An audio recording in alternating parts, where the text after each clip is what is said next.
Assalamualaikum warahmatullahi wabarakatuh. Izin memperkenalkan diri, nama Ahmad Murtado, NPM 19310006 dari kelompok 1. Di sini saya akan menjelaskan materi tugas dari lab patologi anatomi Universitas Malhayati, yaitu ada 5 materi. Yang pertama ada goiter non-toxic, yang kedua ada Graves disease, yang ketiga tiroiditis Hashimoto, yang keempat karsinoma folikuler, dan yang terakhir karsinoma papiler. Baik, langsung saja ke materi yang pertama, yaitu goiter non-toxic. Goiter non-toxic merupakan pembesaran kelenjar tiroid tanpa hipertiroidisme. Pada umumnya wanita lebih sering daripada laki-laki, dengan perbandingan laki-laki dan perempuan sebesar 1/5, lebih sering di usia 41 sampai 50 tahun. Jadi goiter non-toxic bukan merupakan suatu diagnosis. Besarnya goiter sangat bervariasi, dapat cukup besar sehingga terlihat oleh dokter pada saat pemeriksaan fisik. Pemeriksaan goiter dilakukan dengan palpasi, biasanya dikerjakan dengan jari-jari bagian dalam pemeriksaan, langsung di bagian anterior sekitar leher. Pemeriksaan berada di belakang pasien. Dokter maupun perawat yang biasanya yang melakukan. Lalu apabila pasien menelan air liur saat pemeriksaan, maka kelenjar tiroid akan bergerak naik turun selama menelan. Ukuran kelenjar tiroid harus dicatat pada saat pemeriksaan untuk evaluasi pengobatan selanjutnya. Dicatat panjang dan lebar setiap lobus serta tinggi isthmus. Beberapa dokter mencatat ukuran kelenjar tiroid dengan menandai pembesaran kelenjar. Kemudian kelenjar tiroid dengan digambarkan pada kertas, dan kertas tersebut dimasukkan ke dalam catatan medik. Cara ini sangat sulit bila diterapkan pada anak-anak, karena anak-anak biasanya tidak bisa diam. Lalu etiologinya multifaktorial, dapat asimptomatik sampai memeriksa gejala sumbatan. Pada pasien dengan pembesaran kelenjar tiroid harus dilakukan pemeriksaan fungsi tiroid. Jadi, yang terbaik dalam evaluasi goiter non-toxic adalah status fungsional tiroid, gambaran anatomis, dan gambaran patologi. Pengelolaan goiter non-toxic masih kontroversial. Lanjut ke materi selanjutnya, yang kedua, yaitu tentang Graves disease. Penyakit Graves merupakan penyakit endokrin terbanyak kedua sesudah diabetes mellitus. Penyakit ini ditandai oleh hipertiroidisme atau stroma diffusa, ophthalmopathy, ecophthalmus, dengan atau tanpa dermopati yang biasa berupa myedema lokal. Sebagian besar penderita penyakit Graves menunjukkan hipertiroidisme pada segala tingkatan klinis. Pada beberapa keadaan mungkin dijumpai paralisis periotik yang dapat mendorong penderita memeriksa dirinya ke banyak dokter spesialis.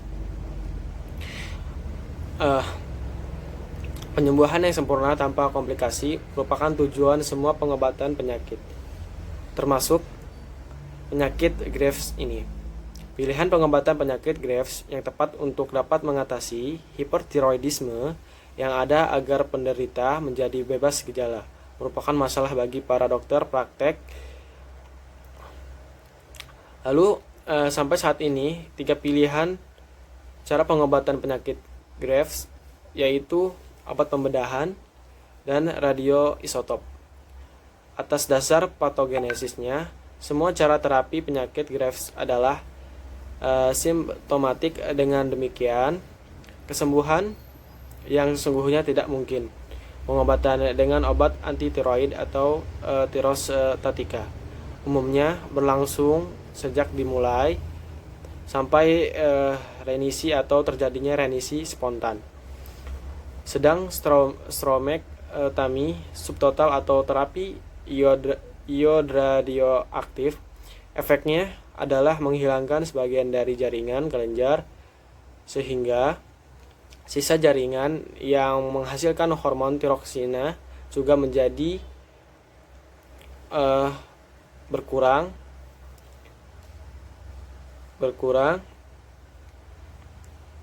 Cara ini jelas tidak ada kaitannya dengan proses kejadian penyakit. Lalu ada obat antitiroid, itu ada 3 jenis, yaitu obat yang dipakai untuk mengatasi hipertiroidisme pada penyakit Graves, yaitu obat golongan thionamida, iodium, dan beta blocker. Golongan thionamida yang dipakai adalah propalitioracil atau PTU, carbomazole, dan metamazole, neomercazole. Sedang beta blocker yang sering dipakai adalah golongan propanolol. Indikasi pemilihan obat adalah stroma kecil tanpa kompresi, mekanik ke sekitarnya, graviditas atau sedang, menyusui anak-anak dan dewasa muda usia di bawah 40 tahun, tua yang tidak mau terapi ablasi, bentuk berat persiapan untuk tindak bedah atau terapi iod radioaktif. Materi selanjutnya yang ketiga yaitu tiroiditis Hashimoto.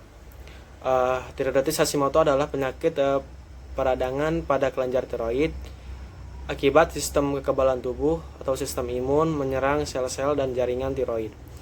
Penyakit Hashimoto merupakan penyebab tersering dari kondisi hipertiroidisme.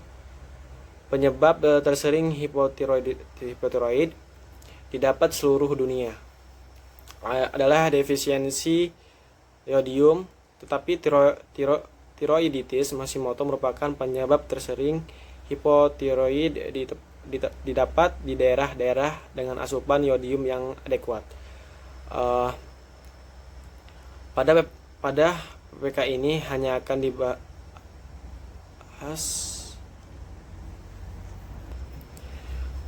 insiden tiroiditis Hashimoto di dunia diperkirakan sebesar 0,3 sampai 1,5 per 1000 populasi per tahun. Tiroiditis Hashimoto tidak dipengaruhi oleh ras perempuan. 3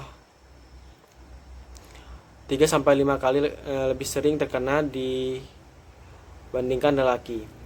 Insiden tertinggi pada populasi anak terjadi pada usia remaja. Pasien DM tipe 1, sindrom Down, sindrom Turner lebih berisiko untuk menderita tiroiditis Hashimoto maupun kondisi autoimun lainnya.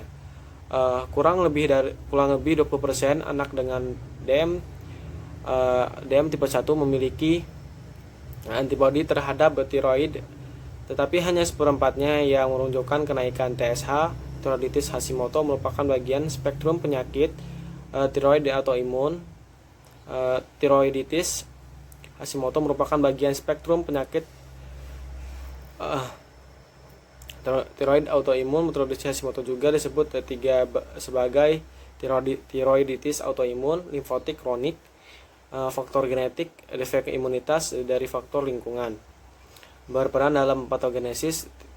Tiroiditis Hashimoto. Beberapa pustakaan membagi tiroiditis limfotik kronik menjadi 2 bentuk klinis, yaitu tiroiditis Hashimoto disertai stroma dan tiroiditis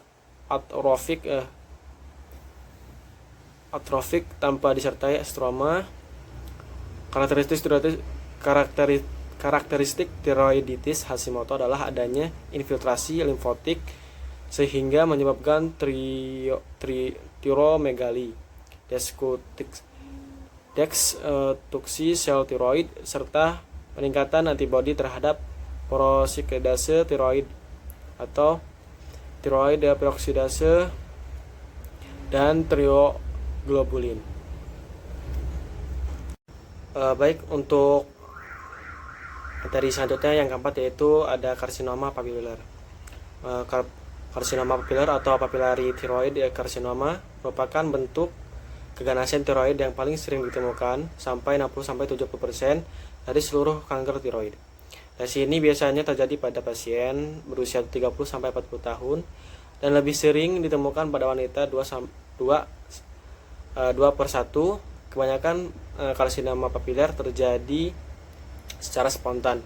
Pasien dengan riwayat pernapasan radiasi dosis rendah cenderung untuk berkembang menjadi PTC 85-90%. Lesi ini juga lebih sering ditemukan pada sindrom Cowden atau familiar goiter dan skin hematoma. Sindrom Gardner atau familiar colonic polyposis dan familiar polyposis akan tetapi hanya 6% karsinoma papilar mempunyai riwayat keluarga. PTC diklasifikasikan menjadi 3 kategori berdasarkan ukuran dan perluasan lesi primer. Mikrokarsinoma adalah tumor intratiroid, adalah tumor berukuran lebih dari 1,5 cm atau kurang dari, tidak menunjukkan bukti invasif melalui kapsul tiroid atau kelenjar lymph cervical. Biasanya lesi ini tidak ada di laba secara klinis dan merupakan penemuan tidak langsung saat operasi. Tumor intratiroid adalah tumor berukuran dari 1,5 cm tetapi terbatas pada kelenjar tiroid. Tumor ekstratiroid meluas melalui kapsul tiroid ke jaringan sekitarnya. Jenis tumor ekstratiroid memiliki morbiditas yang tinggi.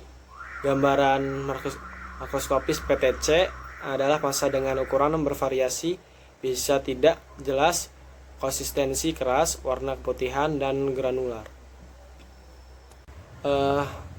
Lanjut ke materi yang terakhir, yaitu karsinoma folikuler. Follicular thyroid carcinoma (FTC) didapatkan pada 30% kasus karsinoma tiroid. Sekitar 700 kasus dilaporkan setiap tahun di Amerika Serikat. FTC merupakan kanker tiroid yang lebih agresif dibandingkan dengan PTC, namun mempunyai bertumbuh lebih lambat. Angka 10 tahun cervical rate pasien FTC adalah 60%. Dibandingkan pasien PTC yaitu 96% secara makroskopik. FTC merupakan tumor solid, mempunyai ukuran bervariasi dan mempunyai permukaan berwarna coklat dengan kapsul fibrosa yang tebal. Secara makroskopik, FTC lebih hiperseluler daripada adenoma folikular. Adanya invasi kapsul atau vaskular merupakan hal yang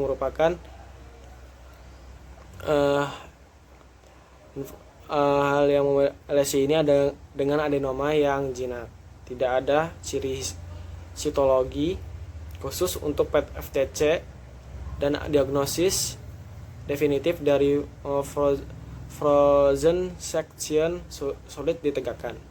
Dan FTC daripada FTC, variasi dari FTC adalah invasi minimal dan invasi luasnya. Demikian materi yang saya bisa sampaikan. Kurang lebihnya mohon maaf apabila ada kekurangan dari saya, baik itu dari kata-kata, tutur kata, dan ilmu yang masih kurang mumpuni. Kepada Allah saya mohon ampun. Semoga apa yang saya sampaikan dari awal sampai akhir semoga bermanfaat. Dan wabillahi taufiq wal hidayah. Assalamualaikum warahmatullahi wabarakatuh.